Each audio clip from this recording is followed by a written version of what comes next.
여호와께 감사하라. 그는 선하시며 그 인자하심이 영원함이로다.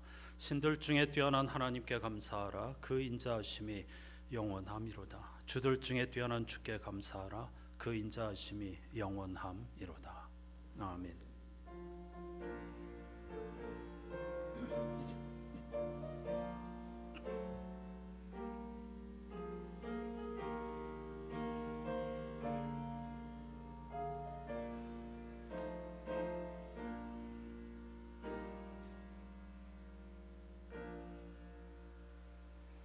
언어로 표현할 수 없는, 말로 닿을 수 없는 사랑과 인자와 자비, 긍휼로 변함없이 우리와 언제 어디서나 함께하여 주시는 하나님을 찬양합니다. 가을이 물들어가는 이 아름다운 계절에 한 주간을 시작하면서 먼저 창조주 하나님, 하늘을 향하여 엎드려 무릎 꿇고 하나님이 옳으시다, 하나님의 창조 질서, 하나님의 지혜가 생명과 구원이다 라는 사실을 인정하며 무릎 꿇는 행복자들이 되게 하여 주신 것 감사드립니다.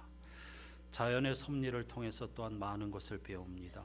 한철 아름다운 향기와 그리고 아름다운 빛깔을 선사하던 꽃들과 나뭇잎들은 다 하나님의 창조의 질서를 따라 겨울을 준비하고 있습니다. 꽃진 자리에서 은은하게 풍겨오는 향기 역시 우리에게 인생의 교훈을 들려줍니다. 그것은 죽은 것이 아닙니다. 그 나름의 매력과 그 나름의 향기와 그 나름의 생명력이 있습니다. 하나님의 형상으로 지음받은 우리 역시 인생의 가을과 겨울을 향하여 가면서 속사람이, 내적 인격이 점점 새로워지면서 한 뼘이라도 하나님을 닮게 도와주시고 넓고 큰 세계를 바라는 인생들이 되게 해 주시옵소서. 예수 그리스도의 이름으로 간절히 기원하옵나이다. 아멘.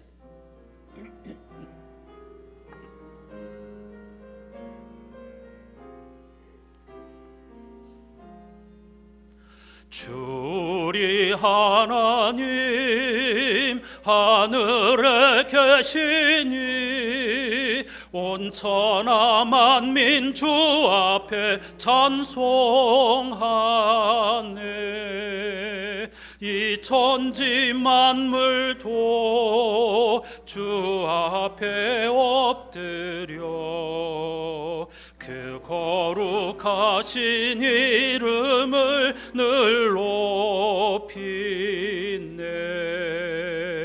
주 언약하신 곳 끝까지 지키니 저 하늘나라 향하여 곧 가리라. 주 얼굴 배울 때 내 마음이 기쁘고 영원히 주의 영광을 찬양하리. 왕의 왕 되신 주 하늘에 계시니 이 세상 죄악 이기신 구주 예수.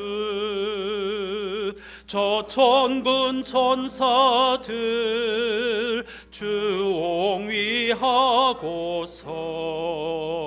무성도 함께 영원히 늘 섬기네.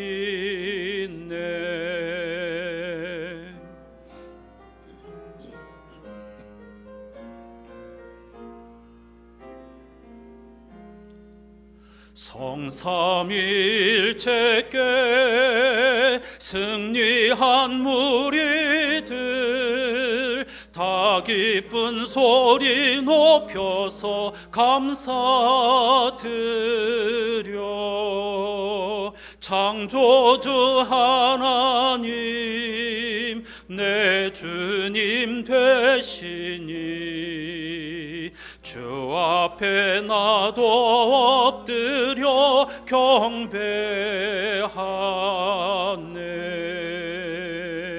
아멘. 자리에 앉으셔서 오늘 예배 주제를 따른 공동기도를 함께 하십시다. 마리안 보그라는 분의 놀라움과 경외의 나날들이라는 책에 있는 짧은 기도문입니다. 천천히 의미를 생각하면서 함께 기도하십시다. 하루씩 지나가고 한 해씩 사라지건만 저희는 기적들 사이를 장님처럼 걸어갑니다. 저희의 눈을 볼 것들로 채워주시고 저희의 마음을 알 것들로 채우소서. 당신의 현존이 마치 번갯불처럼 저희가 걸어가는 어두움을 비추는 순간들이 있게 하소서. 저희가 어디를 바라보든 떨기에 불이 붙었지만 불에 타서 없어지지 않는 것을 볼 수 있게 도우소서. 아멘. 참 깊은 기도이죠. 주마간산처럼 수많은 신비와 기적들이 우리를 스쳐 지나가지만 우리는 시각장애인처럼 이것이 얼마나 놀라운 일인지 깨닫지 못하고 살아간다는 것입니다. 볼 것들로 채워주시고 알 것들로 채워달라는 것은 인생을 살면서 반드시 보아야 할 것을 보게 해주시고 반드시 알아야 할 것을 알게 해달라는 기도입니다.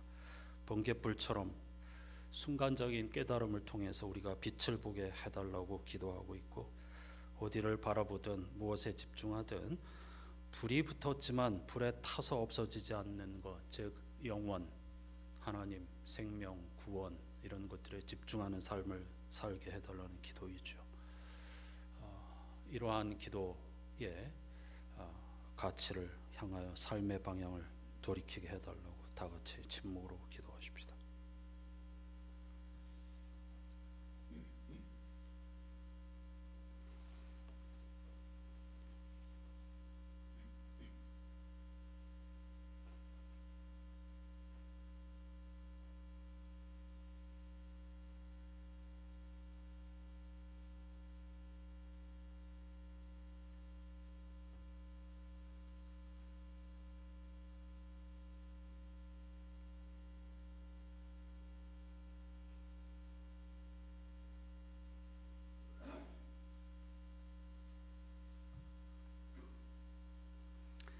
불이 붙었지만 불에 타서 없어지지 않는 것을 향하는 이들을 위한 주님의 말씀이 여기 있습니다. 슬퍼하는 사람은 복이 있다. 하나님이 그들을 위로하실 것이다. 하나님의 나라가 그들의 것이다. 아멘.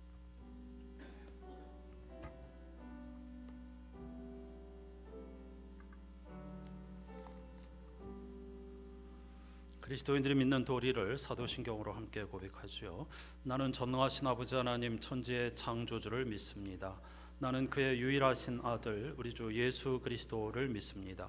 그는 성령으로 잉태되어 동정녀 마리아에게서 나시고 본디오 빌라도에게 고난을 받아 십자가에 못 박혀 죽으시고 장사된 지 사흘 만에 죽은 자 가운데서 다시 살아나셨으며 하늘에 오르시어 전능하신 아버지 하나님 우편에 앉아 계시다가 거기로부터 살아있는 자와 죽은 자를 심판하러 오십니다. 나는 성령을 믿으며 거룩한 공교회와 성도의 교제와 죄를 용서받는 것과 몸의 부활과 영생을 믿습니다. 아멘. 이번 주 성설과 포함된 시편 17편을 교독합니다. 여호와여 의의 호소를 들으소서. 나의 울부짖음에 주의하소서. 거짓되지 아니한 입술에서 나오는 나의 기도에 귀를 기울이소서.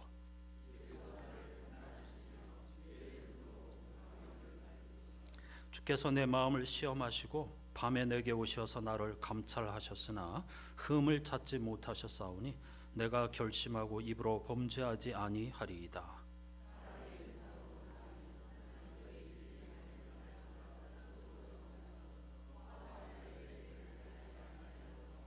나의 걸음이 주의 길을 굳게 지키고 실족하지 아니하였나이다.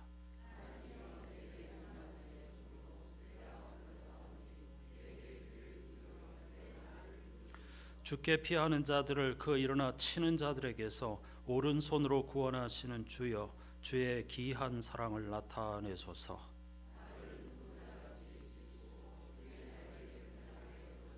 함께합니다. 내 앞에서 나를 압제하는 악인들과 나의 목숨을 노리는 원수들에게서 벗어나게 하소서. 아멘. 감사 찬양 함께 하십니다.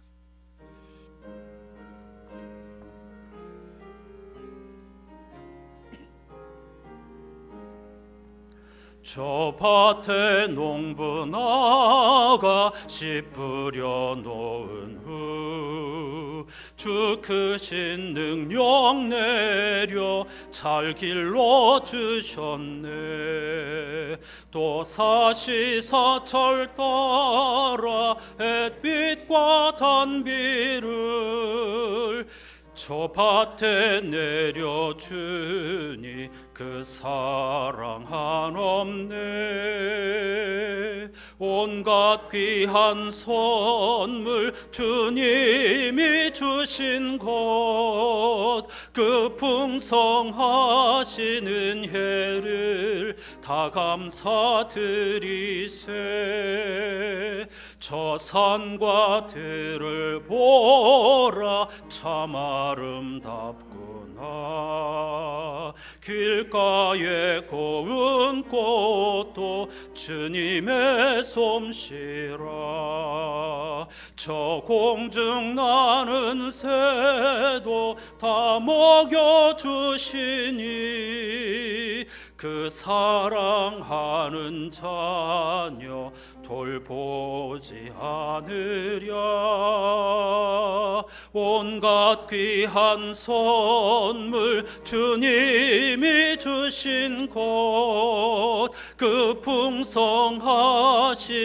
해를 다 감사드리세.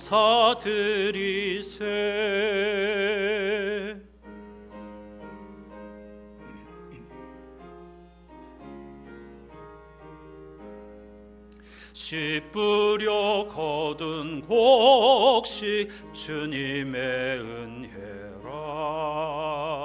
우리의 몸과 마음 새 힘이 넘치네.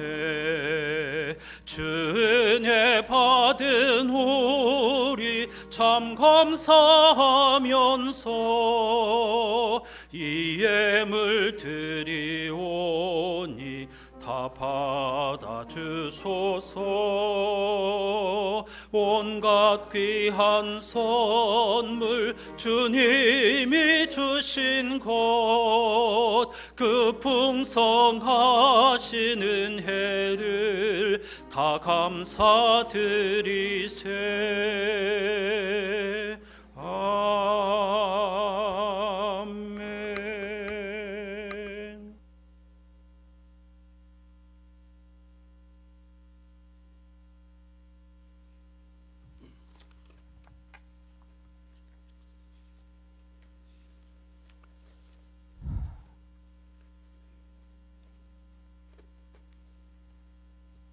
만물을 창조하시고 계절을 주관하시는 하나님 아버지께 찬양과 존귀와 영광을 올리며 예배합니다. 예배 가운데 성령님의 교통하심으로 치유와 회복이 있게 하시고 거룩한 감격으로 하나 되어 주님의 이름을 높이는 예배가 이루어지게 하옵소서. 늦가을 문턱에서 쓸쓸히 떨어지는 나뭇잎을 보면 우리의 인생이 얼마나 덧없는지를 새삼 깨닫습니다. 그러나 바람에 실려 흙으로 돌아가는 낙엽처럼 우리의 삶 또한 주님의 품 안에 안기는 은혜의 여정임을 믿습니다. 사람이 무엇을 심든지 그들의 거두려 하신 말씀을 의지하여 때를 따라 씨를 뿌리고 가꾸는 일에 거둔 열매를 보면 주님 앞에 부끄러움만 남습니다. 그러나 주님, 우리의 적은 열매마저도 주님께서 기뻐 받으신 줄 믿고 감사를 드리옵나이다. 모든 좋은 것과 좋은 은사가 다 이로부터 빛들어 아버지께로부터 온다 하셨사오니 하나님으로부터 받은 것을 우리만 움켜쥐지 않게 하시고 세상으로 흘려보내는 삶이 되게 하옵소서. 하나님께 받은 것을 주께 받은 갚는 것이 아니라 은혜를 입은 자들로서 나누게 하소서. 감사의 참 의미는 받은 것을 혼자 가져가는 것이 아니라 나누고 흘려보낼 때의 완성됨을 알게 하시고 우리의 손이 가난한 자를 향하게 하시고 우리의 시선이 소외된 자를 바라보게 하소서. 자신의 형편만을 탓하는 자가 아니라 다른 이들의 아픔을 품는 자들이 되게 하시고 교회의 공동체가 이 시대의 고통 속으로 들어가 빛과 소금의 사명을 감당하게 하옵소서. 이 시간 특별히 수능을 앞둔 수험생들을 위해 기도합니다. 두려움 대신 편안을 주시고 그들의 노력에 지혜와 집중력을 더하셔서 하나님께서 예비하신 길로 인도하여 주옵소서. 주요 교회 기관들이 총회가 있는 달입니다. 각 부서와 기관이 한 해를 결산하고 내년을 준비하는 이 시기에 우리의 마음을 새롭게 하옵소서. 단순한 회의와 절차로 끝나는 자리가 아니라 하나님의 은혜를 기억하고 새로운 사명을 다짐하는 자리가 되게 하여 주옵소서. 내년 봉사자들 위해 기도합니다. 주님의 몸된 교회를 섬기는 귀한 자리를 자원하는 마음으로 채워지게 하시며 억지로가 아니라 주님이 주시는 은혜로 섬김의 자리로 나아가게 하옵소서. 섬기는 자로서 주장하는 자세가 아니라 겸손히 무릎으로 나가게 하시고 말 한마디 작은 행동 하나가 그리스도의 편지가 되어 주변의 사람들에게 생명을 전하게 하옵소서. 교회 지붕공사를 주님의 은혜로 가운데서 안전하게 잘 마치게 하심을 감사드립니다.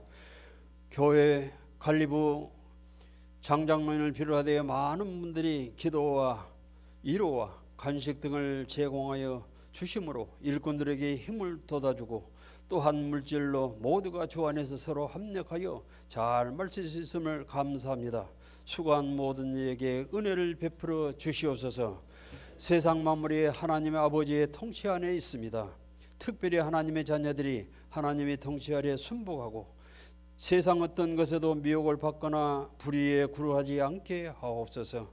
이 나라를 사랑하시는 하나님, 최근 경주에서 에이펙 아시아 태평양 경제협력체 회의를 잘 마치게 하심을 감사드립니다.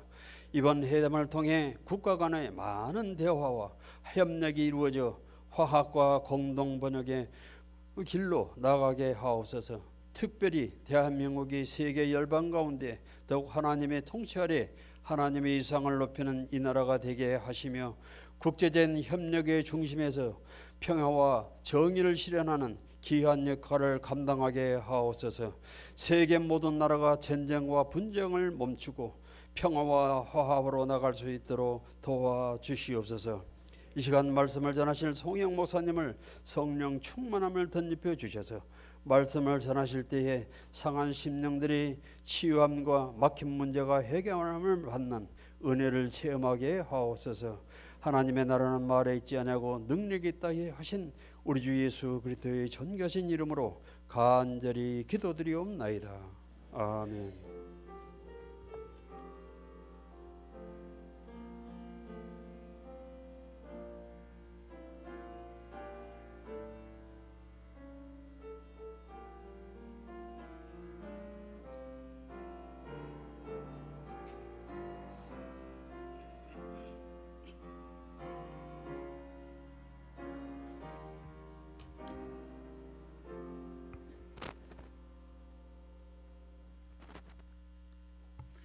모두 자리에서 일어나셔서 오늘 우리에게 주시는 하나님의 말씀을 경청하겠습니다. 창조절 10번째 주일에 주시는 하나님의 말씀 제1독서 구약성서 욥기 19장 가운데 25절부터 27절까지를 제가 먼저 개역 개정으로 읽고 여러분은 이어서 송민원 목사님의 번역으로 읽어주시기를 바랍니다. 내가 알기에는 나의 대속자가 살아계시니 마침내 그가 땅 위에 서실 것이라. 내 가죽이 벗김을 당한 뒤에도 내가 육체 밖에서 하나님을 보리라. 내가 그를 보리니 내 눈으로 그를 보기를 낯선 사람처럼 하지 않을 것이라. 내 마음이 초조하구나. 아멘. 시작.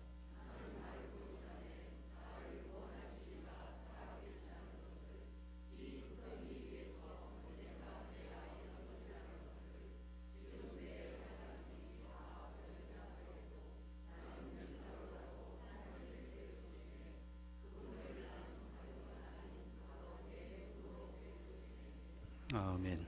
자리에 앉으시기 바랍니다. 오늘 감사의 계절이죠. 영상으로 함께할 찬양 시편 57편 7절에 곡을 붙인 모든 상황 속에서 편곡 찬양을 함께 하십시다.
아멘.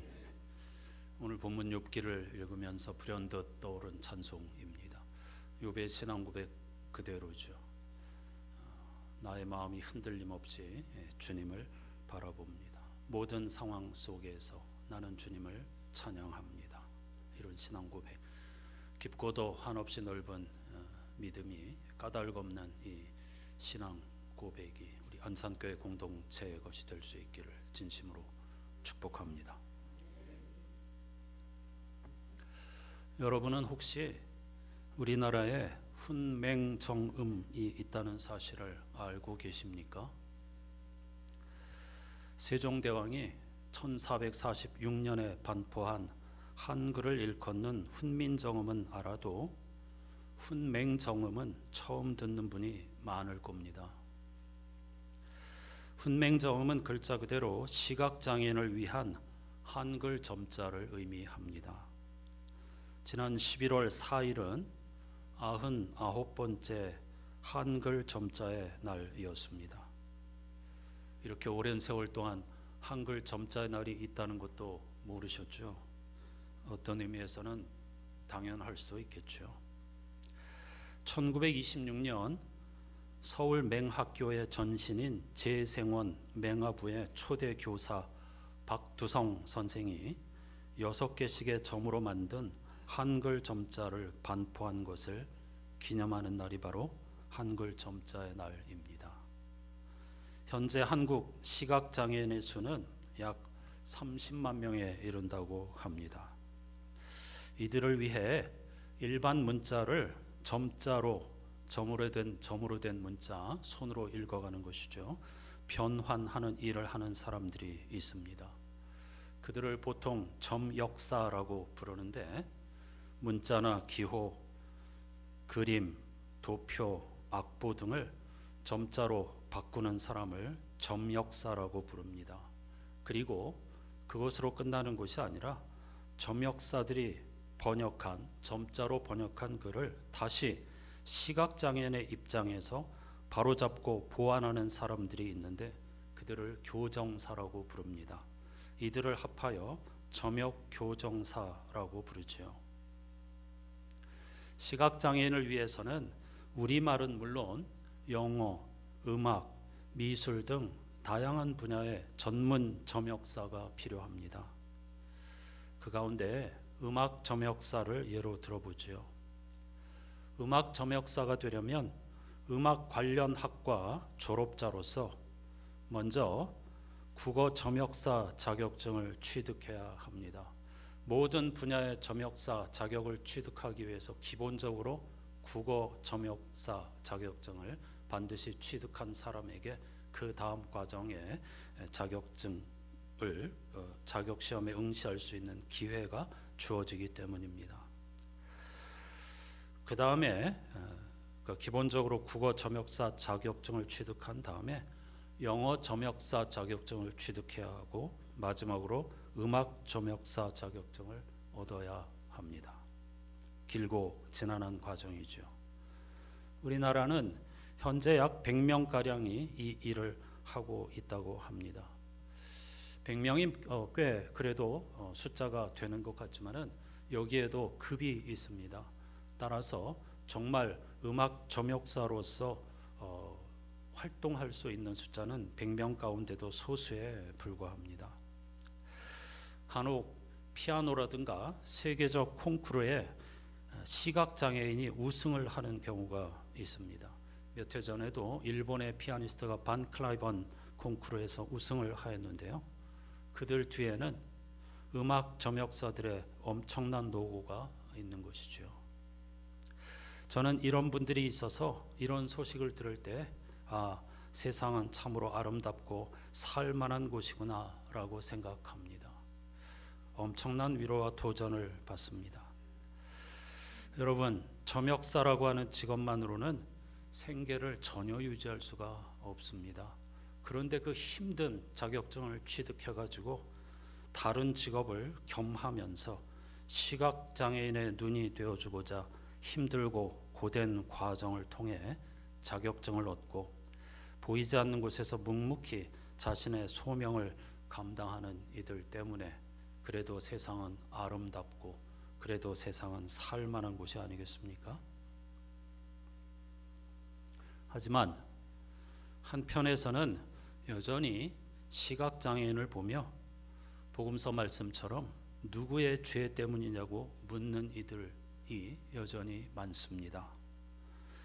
보지 못하게 된 것은 누군가의 죄로 인한 형벌이라는 생각 때문이지요. 욥의 고통이 죄의 결과라거나 연단의 도구라고 처음부터 끝까지 줄기차게 주장하는 욥의 친구들과 엘리후가 바로 그런 사람들입니다. 오늘 본문 25절은 내 시작은 미약하였으나 내 나중은 심히 창대하리라는 8장 7절 말씀과 더불어 욥기에서 가장 많이 잘못 읽히는, 성도들이 가장 많이 오해하는 말씀입니다. 25절은 예수 그리스도의 부활에 대한 신앙 고백으로 많은 사람들이 읽는데 예수 그리스도에 대한 신앙 고백이 아닙니다. 나의 대속자가 살아계시니 이 부분을 읽으면서 욥에게 위대한 부활 신앙이 있었구나라고 생각하기 쉽지만 그렇지 않습니다.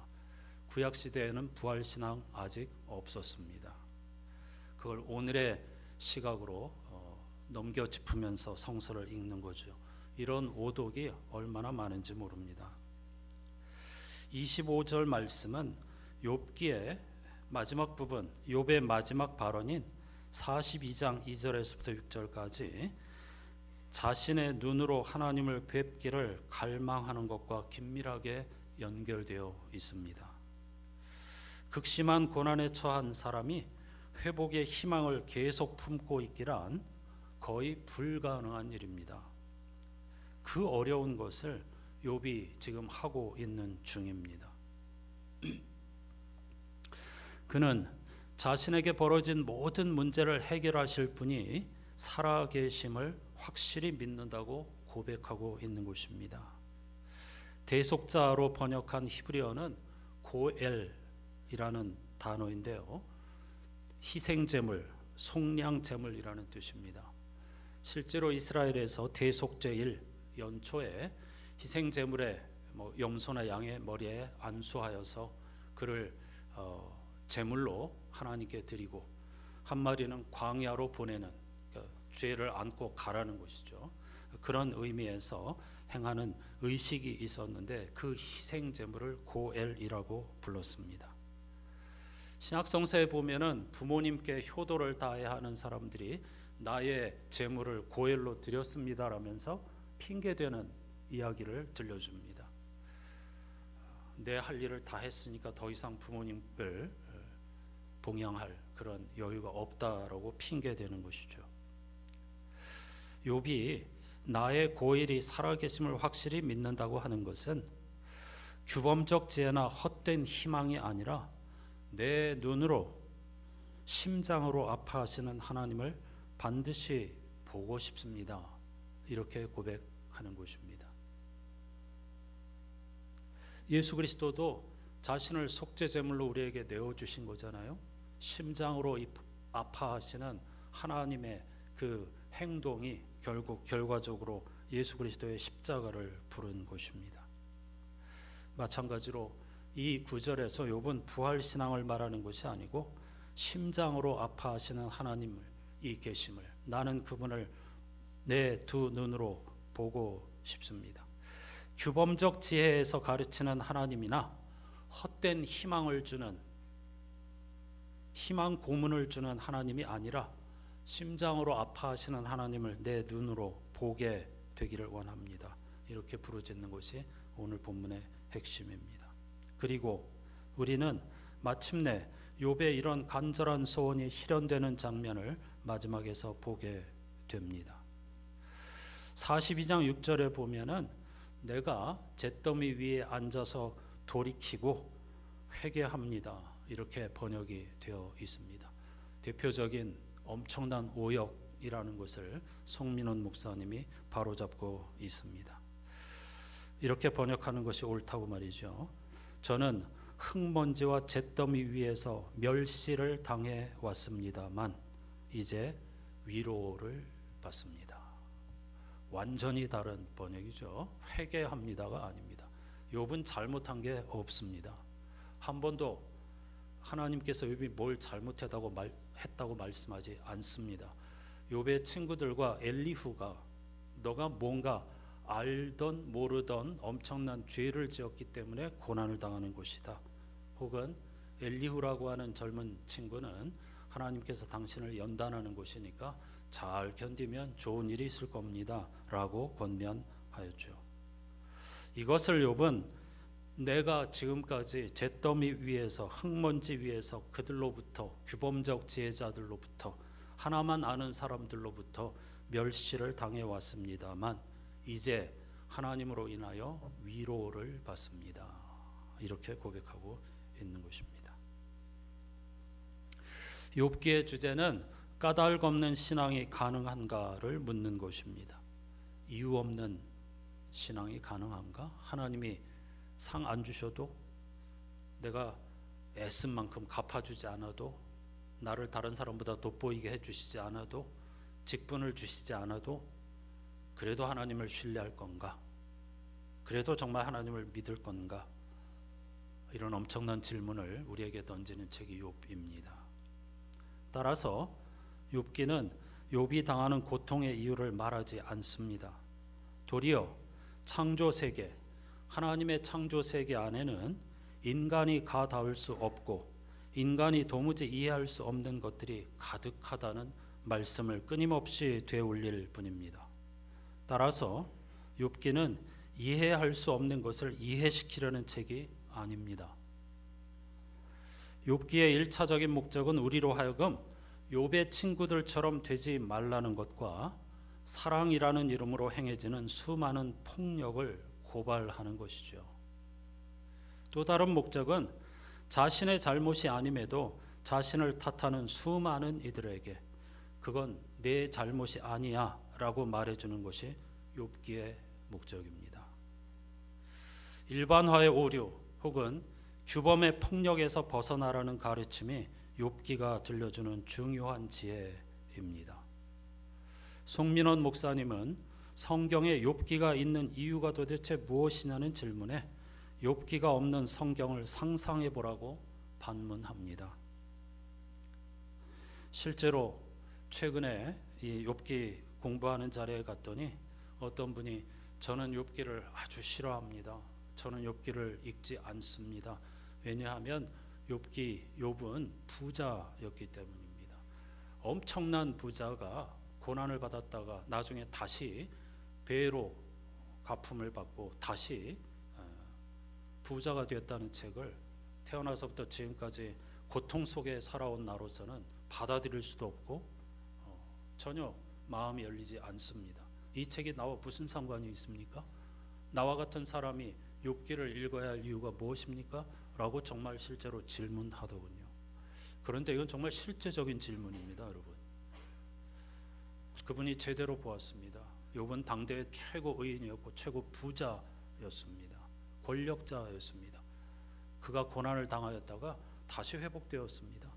그런데 이 질문자는 한 번도 그런 자리에 이른 적이 없고 회복을 경험하지도 못했습니다. 가진 자들의 회복에 대한 책이 나와 무슨 상관이 있습니까? 라고 절규하듯이 질문하는 여성분을 직접 보았습니다. 송민원 목사님은 그러자 욥기가 없는 성경을 상상해 보라고 했습니다. 고난과 질병에 대해 답을 주는 책이 성서에서 잠언밖에 없다고 생각해 보라고. 모든 병은 귀신이 들린 것이고 모든 고난은 죄 때문이라는 정답만 이른바 규범적 지혜이고 잠언의 지혜이죠. 그런 정답만 성경에 기록되어 있다면 너무 절망적이지 않느냐 하는 것이죠. 그는 그것은 너의 잘못이 아니야. 아프면 아프다고 소리쳐도 괜찮아. 도대체 나한테 왜 이러시는 거냐며 하나님께 따지고 대들어도 된다고 말해주는 욥기가 성경에 있어서 정말 감사하다고 고백합니다. 심지어 송민원 목사님은 성서에 만일 욥기가 없었다면 자신은 하나님을 믿지 않겠다고 이야기합니다. 모르는 걸 모른다고 말해도 괜찮다고, 남들이 다 믿는 신앙의 정답을 받아들이지 않아도 괜찮다고 말해주는 욥기의 하나님께 깊은 감사를 드린다고 말이죠. 규범적 지혜가 규칙을 말한다면 반성적 지혜는 예외를 말합니다. 전자가 의로움과 올바름을 이야기한다면 후자는 은혜와 신비를 드러냅니다. 규범적 지혜가 세상을 질서 있고 조화롭게 창조하신 하나님에 대한 증언이라면 반성적 지혜는 우리의 예측과 상상을 뛰어넘는 경이로운 하나님에 대한 신앙 고백입니다. 잠언이 말하는 콩 심은 데 콩 나는 것도 사실은 당연한 일이 아니고 놀라운 기적입니다. 우리는 콩 심은 데 콩 난다 당연하지. 그렇지 않습니다. 당연한 일입니까? 심는다고 저절로 자라납니까? 그렇지 않죠. 엄청난 많은 일들이 작용해야만 콩이 열매를 맺는 겁니다. 저절로 나는 것이 아닙니다. 그것도 놀라운 기적입니다. 하지만 반성적 지혜는 우리 일상에는 까닭 없이 베푸시는 하나님의 은혜도 널려 있다고 우리에게 가르쳐 줍니다. 그 은혜를 만나려면 하늘을 봐야 별을 딴다는 말처럼 하늘을 보아야 합니다. 문제는 우리가 하늘을 보지 않는다는 거죠. 여기 땅만 바라보고 산다는 거죠. 그러니까 별을 딸 수가 없습니다. 복음서 본문은 사두개파 사람을 일컬어 부활이 없다고 주장하는 사람들 이렇게 묘사하고 있습니다. 실제로 사두개파 사람들은 부활과 내세, 천사의 존재를 모두 부정하였습니다. 부활과 내세를 부정한다는 것은 그럼 그들이 무엇에 집중한다는 뜻입니까? 내세가 없다 이렇게 주장한다는 사람은 살아있을 때 그리고 현실에 집중한다는 뜻이죠. 난 내세 같은 건 안 믿어. 부활 같은 건 없어. 그럼 당연히 지금 여기에 온통 집중하게 되는 거죠. 잘 먹고 잘 살고 권력을 누리고 하는 산말입니다. 사두개파 사람들은 제사장 가문의 후예들로서 이스라엘 민족의 가장 중요한 권력기관이라고도 할 수 있는 성전 봉사자들이었는데, 다시 말하면 유대인 공동체의 기득권과 권력을 한 손에 쥔 사람들이었습니다. 따라서 그들이 무엇보다 원한 것은 안정입니다. 변화와 개혁을 싫어했습니다. 로마 제국을 귀찮게 하는 민중들을 매우 싫어했습니다. 자기들의 기득권이 흔들리기 때문이죠. 그들은 이 사두개파 사람들은 하늘을 외면하고 땅에 집중한 사람들의 전형이라고 할 수가 있겠습니다.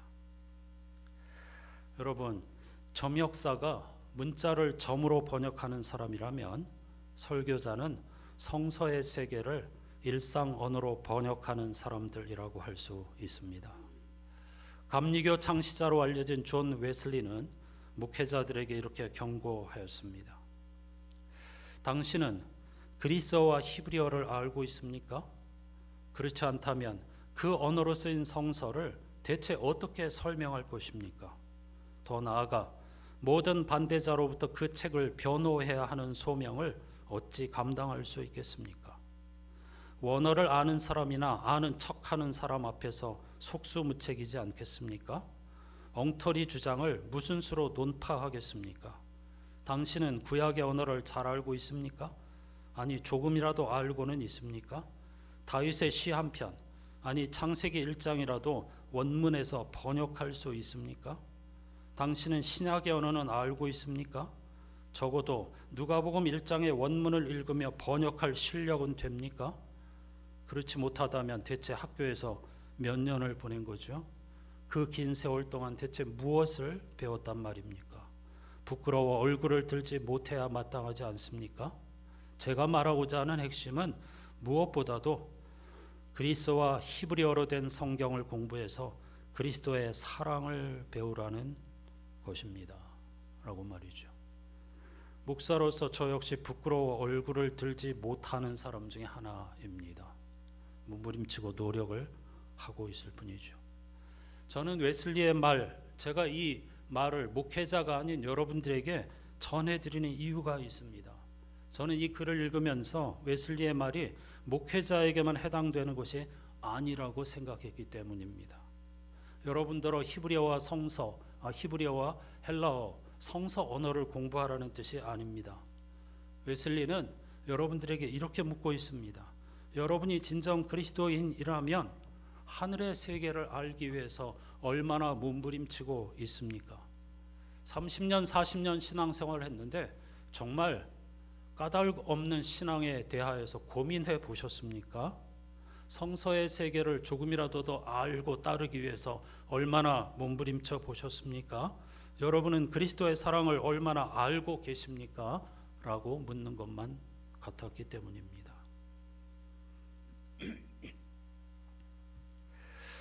김주련 선생님은 보다라는 움직시, 동사의 우리말입니다. 참 멋진 번역이죠. 동사를 우리말로 움직시, 보다라는 움직시는 믿음의 눈과 같이 다니기 참 좋은 친구입니다. 믿음은 단지 육체의 눈에 보이는 지점에 머물지 않고 그 너머 보이지 않는 것들의 세계를 깊이 바라보게 합니다.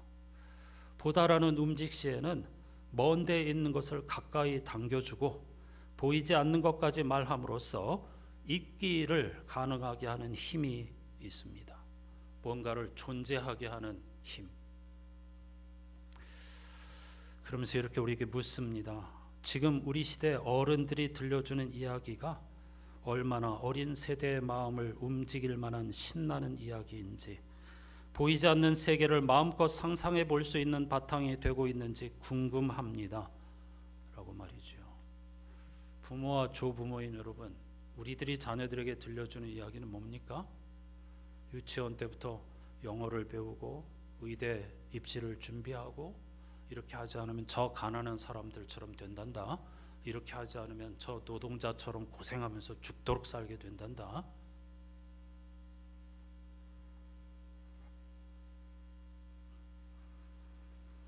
어두운 밤에 하나님이 아브라함을 이끌고 밖으로 나가 하늘의 뭇별을 보게 하시면서 그 셀 수 없이 많은 별들 속에서 앞으로 보게 될 일들을 그려보게 하여 주신 이야기처럼, 우리가 보여주는 그림에도, 우리가 들려주는 이야기에도 이러한 설렘이 가득하면 좋겠다고 김주련 선생님은 토로합니다. 그러면서 보는 힘을 길러주는 일이 나이 먹은 우리가 할 수 있는 일이 아닐까 생각한다고 말이죠. 깊이 생각해 보십시다. 나이 먹은 우리들이 자녀들과 손주들에게 해줄 수 있는 일, 보는 힘을 길러주는 것, 하늘, 보이지 않는 세계, 궁극적인 세계, 그것이 있다는 사실을 알려주는 것. 무엇을 먹을까 마실까 입을까 하면 집중하는 세계가 전부가 아니라는 것. 수학 능력 시험으로 판결되는 점수가 전부가 아니라는 것. 그 너머의 세계를 보게 해주는 것. 눈을 들어 하늘을 보게 해주는 것. 그것이 바로 그리스도인인 저와 여러분이 해야 할 사명이 아니겠습니까? 찬송가 515장의 시인은 눈을 들어 하늘 보라, 어지러운 세상 중에서도 곳곳마다 상한 영의 탄식 소리가 들려오지 않느냐. 믿는 자여 어이할꼬, 이렇게 탄식하고 있습니다.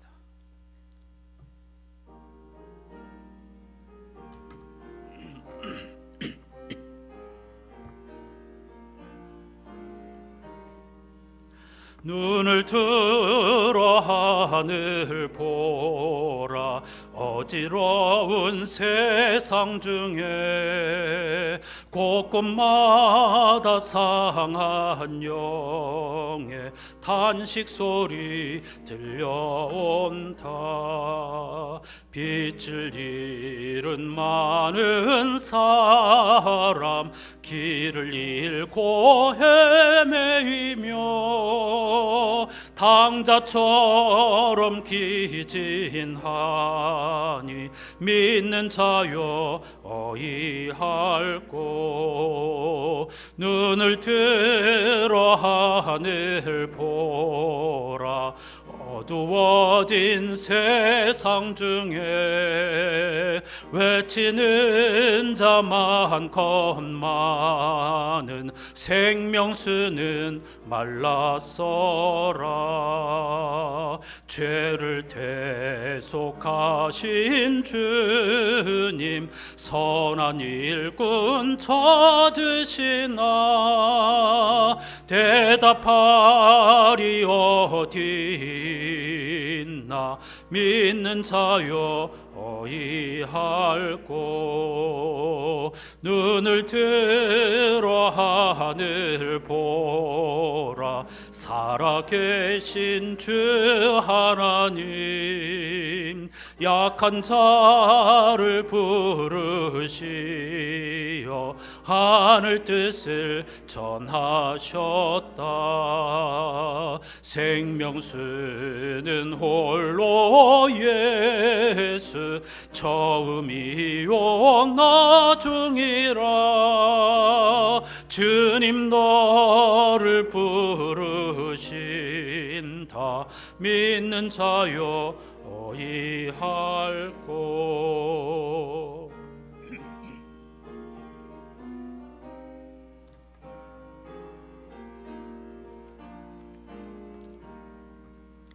눈을 들어 하늘 보라. 다시 사신 그리스도 만 백성을 사랑하사 오래 참고 기다리네. 인내하신 우리 구주 의의 심판하시는 날 곧 가까이 임하는데 믿는 자여 어이할꼬.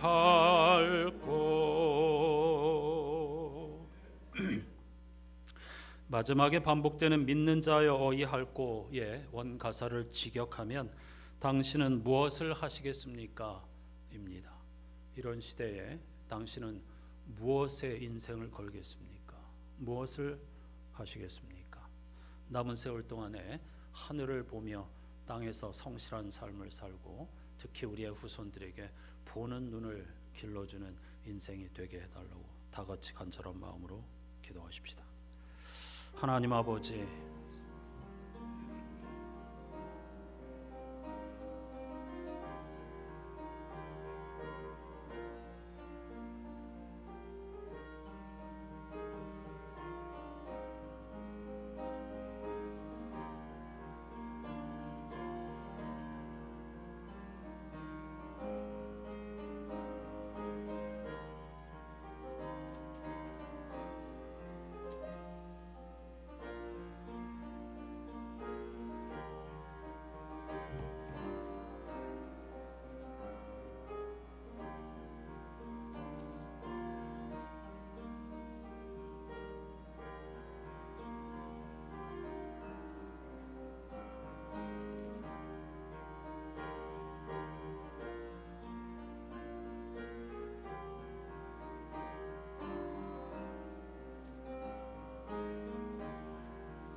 하나님 아버지 감사합니다.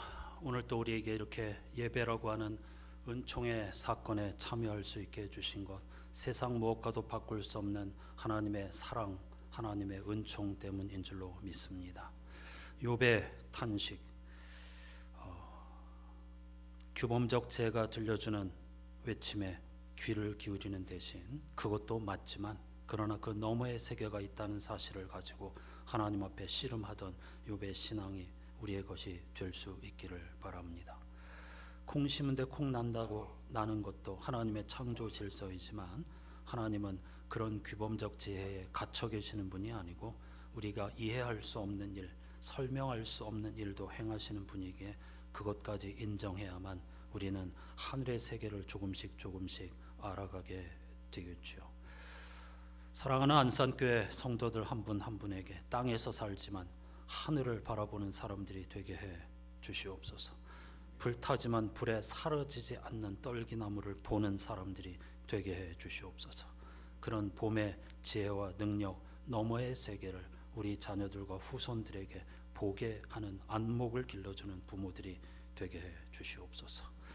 모든 것이 하나님의 은혜임을 고백하며 드리는 귀한 예물을 받아 주시옵소서.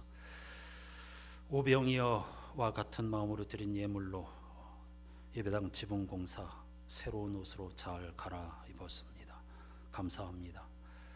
12광주리가 남았던 것처럼 이 일을 통해서 우리가 배우고 깨달은 것을 통해 더 큰 오병이어의 역사를 맛보고 경험하고 흘려보내는 우리 교회가 되게 주시옵소서. 예수 그리스도의 이름으로 간절히 기도드립니다. 아멘.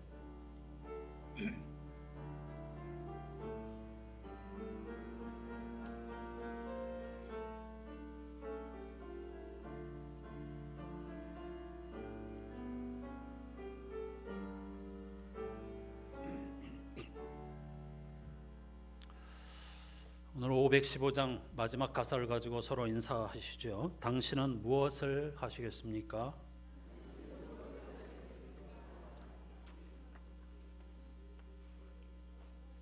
대답은 각자 마음속으로 하시고 반드시 실천을 하시기 바랍니다. 창조절 몇 주 남지 않았습니다. 이번 달 말부터는 새로운 해가 시작됩니다. 대림절. 이제 약 2주, 3주 가량 남아 있는데요. 하나님의 창조의 질서, 또 그 조화를 따라 살아가는 우리가 되어야 하겠죠. 이번 한 주간 동안에도 공동 기도문 그리고 지난주 설교 요양문, 매일 성서, 성서 일과표 등등 우리에게 주어진 이 많은 재료들, 음식 재료라고 할 수 있겠죠. 영혼의 풍성함을 누리는 한 주간이 될 수 있기를 축복합니다. 에스라서를 읽고 있습니다. 에스라 느헤미야가 한 권인데요. 같은 마음으로 동참해 주시기를 바랍니다. 오늘 점심 식탁 교제 후에 1시 30분부터 소예배실에서는 생텍쥐페리의 어린 왕자 읽기 여러분을 초대합니다. 어린 왕자는 어른들을 위한 동화로 알려져 있습니다. 아름다운 문장들 그리고 우리를 따뜻하게 위로하는 지혜의 문장들로 가득하고 질문들도 많습니다. 프랑스어 전문 번역자 김하은 집사님이 이 아름다운 문장들을 프랑스어로 혹은 우리말로 읽어주면서 간략한 설명을 곁들여서 따뜻한 위로를 전해줄 것입니다. 그 말씀 잔치할 때 송민원 목사님이 히브리어로 성서를 읽으니까 좀 새롭잖아요. 오늘은 프랑스어를 한번 들어보십시다. 그러면서 좋은 깨달음을 또 얻어볼 수 있기를 바랍니다. 목요일 날 금년도 수학 능력 시험이 있습니다. 우리 교회 수험생뿐만 아니라 모든 이 땅의 청소년들을 위해서 오늘 말씀의 주제처럼 그들에게 하늘을 보는 안목이 있게 해달라고 간절히 기도해 주시기를 바랍니다. 우리 교회 수험생은 김시연, 이의빈, 최예은 3명인데 모두 다 이미 그 수시 전형을 통해서 거의 대학을 정해 놓았다고 들었습니다. 그러나 시험은 보아야 합니다. 위에서 기도해 주시기 바랍니다. 이번 토요일 오후 4시에 해오름교회 예배당에서 수능 시험을 마친 부모와 자녀를 보듬기 위한 콘서트가 있습니다. 아래에 포스터도 있는데요. 강사가 천종호 장로님입니다. 현직 판사이신데 이름 들어본 분들 많을 겁니다. 청소년 범죄자들에게 판결을 내릴 때 따뜻하게 그들을 보듬고 그리고 바른 길로 나아갈 수 있도록 인도해 주어서 유명한 분입니다. 책도 내고요.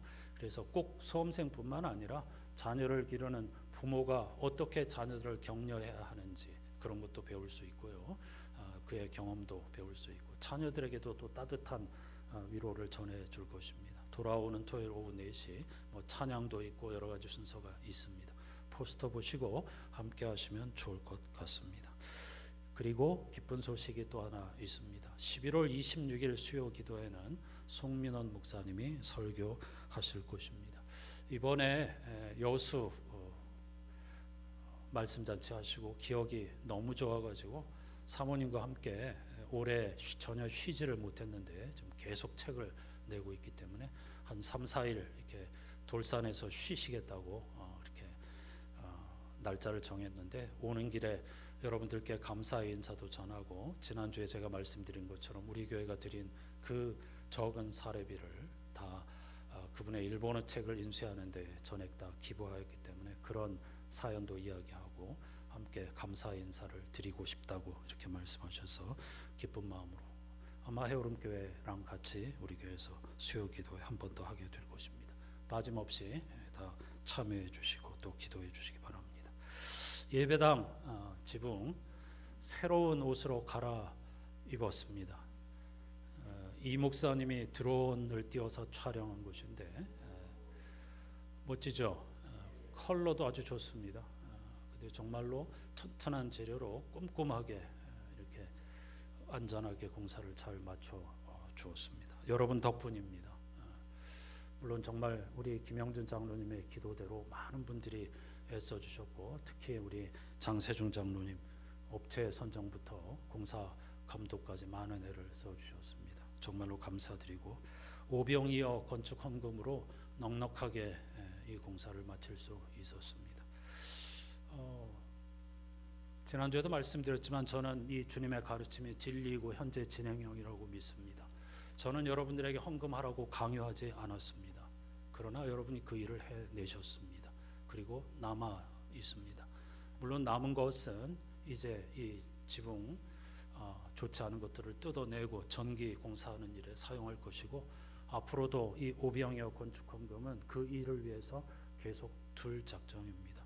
여러분들이 계속해서 가정의 애경사나 감동적인 일들, 은혜 받은 일들이 있을 때에 오병이어라는 제목으로 헌금해 주시면 내년에 또 이 안에 발암 물질이 가득 들어 있거든요. 원래 진작 교체했어야 되는데 예산이 많이 들어가기 때문에 그걸 하지 못했는데 내년에 할 수 있기를 희망합니다.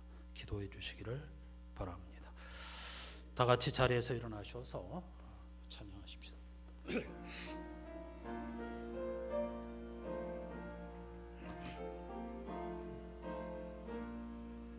어려운 시험 당해도 주 너를 지키리 구주의 품에 거하라 주 너를 지키리 주 너를 지키리 아무 때나 어디서나 주 너를 지키리 늘 지켜주시리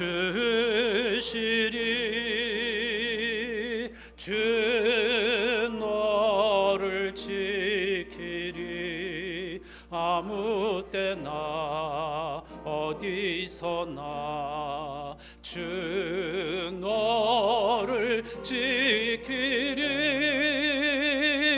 늘 지켜주시리.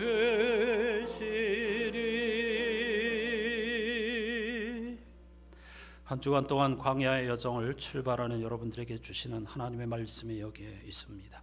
여호와는 내게 복을 주시고 너를 지키시기를 원하며 여호와는 그의 얼굴을 내게 비추사 은혜 베푸시기를 원하며 여호와는 그 얼굴을 내게로 향하여 드사 평강 주시기를 원하노라.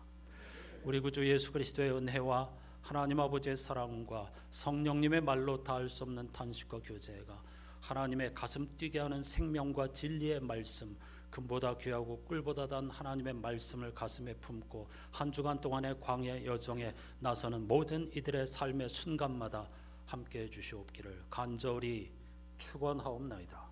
아멘.